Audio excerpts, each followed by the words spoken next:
শেখ হাসিনাকে যদি কেউ হিটলারের সাথে তুলনা করি, হিটলার অপমানিত হয় আমি মনে করি। এবং আমরা একটা কথা রিসেন্টলি খুব বলছি, এবং আগের সরকারের সময় যেটা ছিল, কেউ কেউ সরকারকে ফ্যাসিবাদী বলেন, আমি আসলে সরকারকে ফ্যাসিবাদী বলি না। আমি যতবার ফ্যাসিবাদী শব্দটা শুনি, আই ডু প্রোটেস্ট দ্যাট। 14 থেকে 18 পর্যন্ত আওয়ামী লীগ সরকারকে ফ্যাসিবাদী বলা যেতেও পারে। 18-র পর থেকে এটা একটা আটারলি ক্রিমিনাল গ্যাং, মাফিয়া গ্যাং। মানে আওয়ামী লীগকে আমরা যদি আওয়ামী লীগকে কেউ, শেখ হাসিনাকে যদি কেউ হিটলারের সাথে তুলনা করি, হিটলার অপমানিত হয় আমি মনে করি।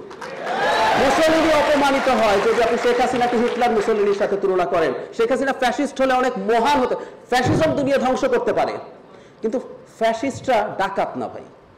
হিটলারের পিয়ন 400 কোটি টাকা কামাইছে টাইপের গল্প আমরা শুনি নাই, আমরা এখানে শুনছি, ডাকাতদের মুখে শুনছি। তো তারপরও যেটা হয়েছে, এই মাফিয়া হলো সে কতগুলো ফ্যাসিস্ট টুল ব্যবহার করেছে। সে করেছে কি, ফ্যাসিস্টদের কতগুলো ন্যারেটিভ আছে, সেই ন্যারেটিভগুলো তারা ছড়িয়ে দেওয়ার চেষ্টা করে, তাদের বয়ান তৈরি করার চেষ্টা করে। সো বয়ানের লড়াই কিন্তু ইম্পর্টেন্ট। আমার মনে আছে 14 সালের ইলেকশনের আগে আমি এডুকেটেড মিডল ক্লাসকে বলতে শুনেছি, নির্বাচন যেমনই হোক যুদ্ধাপরাধের তো বিচারটা হওয়া দরকার। খেয়াল করুন, ন্যারেটিভ কিন্তু কানেক্ট করে। আমি শুনেছি যে আপনি বলছেন যে উনি মনে করেন যে গণতান্ত্রিক অধিকার হরণ করা ঠিক না, কিন্তু যুদ্ধাপরাধের বিচার তো ঝুলিয়ে রাখা হয়েছিল, সো এটা তো হওয়া দরকার আছে। So it's powerful.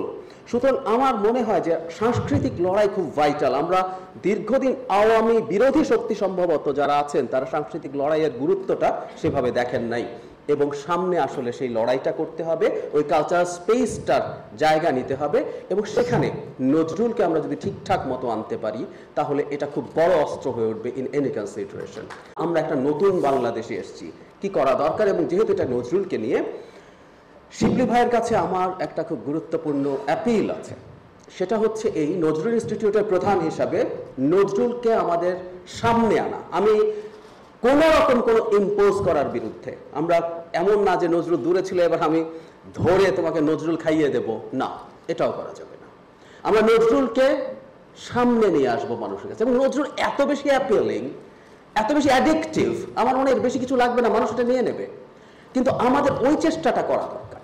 সুতরাং আগে নজরুলকে অচ্ছুত করে রাখা হয়েছে বলে এবার নজরুল দিয়ে অযাচিতভাবে, অহেতুকভাবে ওভারওয়েলম করে ফেলবো তা না, কিন্তু নজরুলকে ফিরিয়ে আনতে হবে, নজরুলকে বিভিন্ন ফর্মে আমাদের তরুণদের সামনে আনতে হবে। কারণ যুগে যুগে নজরুল যদি সমাজে থাকে তাহলে যে কোনো অথরিটারিয়ানিজম, নজরুল মানে সংগ্রাম, ইনক্লুসিভনেস, অসাম্প্রদায়িকতা, সবকিছু ইনফ্যাক্ট তার মধ্যে আছে।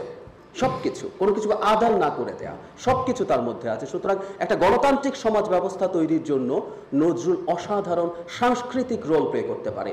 আমার আর কিছু বলার নেই। আমাকে ডাকার জন্য আবারও ধন্যবাদ। আই এনজয়েড ইট, আশাটা এনজয় করেছি।